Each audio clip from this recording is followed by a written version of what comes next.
The U.S. is now sending another major command carrier ship to the Israel-Hamas war, and there likely will be no Speaker of the House until the end of this year, until all the way until 2024.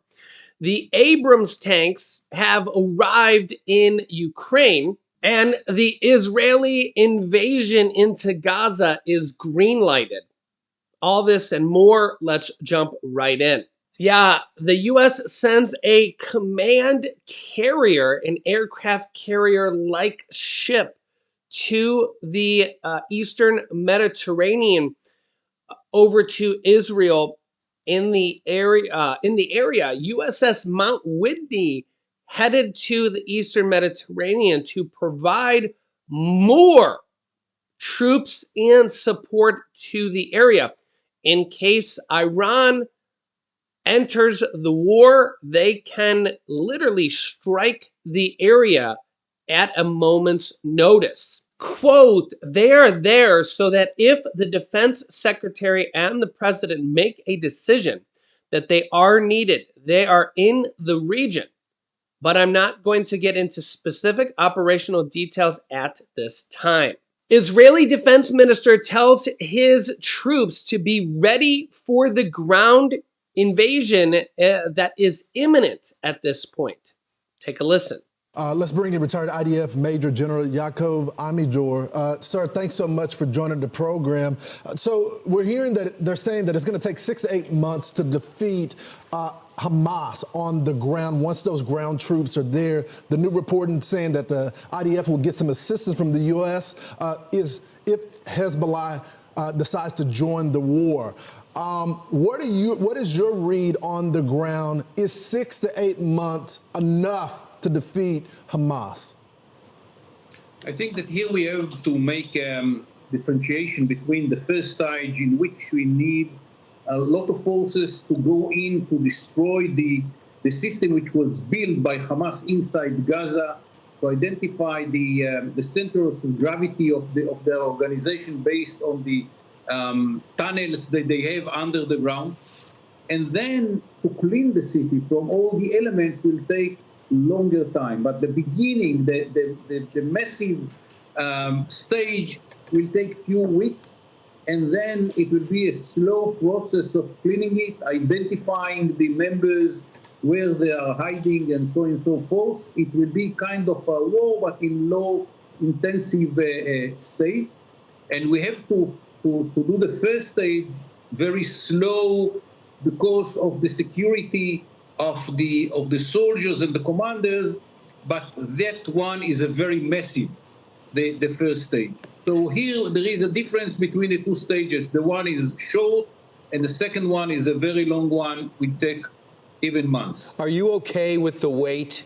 You know, we have October 7th with the hit, then you get your troops in place, you call up 300,000, I understand it. Are you okay with the period of time between when Hamas terrorized and brutalized you guys at the border and the amount of time until you go in on the ground? Yes, I think that the time was needed. First of all, to give the Air Force the whole area to destroy from the air the offices, the storages, to kill as many members of Hamas based on the intelligence that we had and the intelligence that we are collecting on the ground, and to prepare the way for the ground forces based on the needs of the ground forces in the operation. So the time was needed for the Air Force to do what we expect the Air Force to do before we are sending the ground forces into the urban area.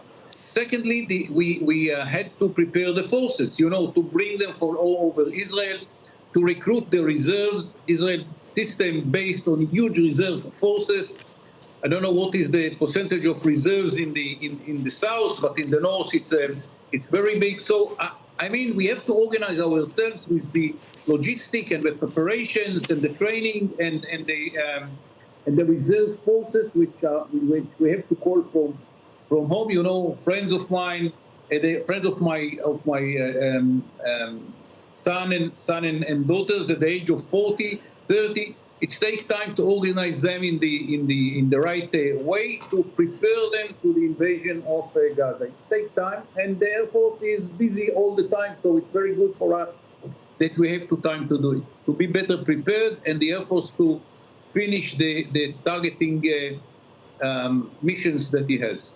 So that retired IDF general there saying that they would need 6 to 8 months to destroy Hamas if Iran doesn't enter the war, which they have up to 100,000 troops in Hezbollah.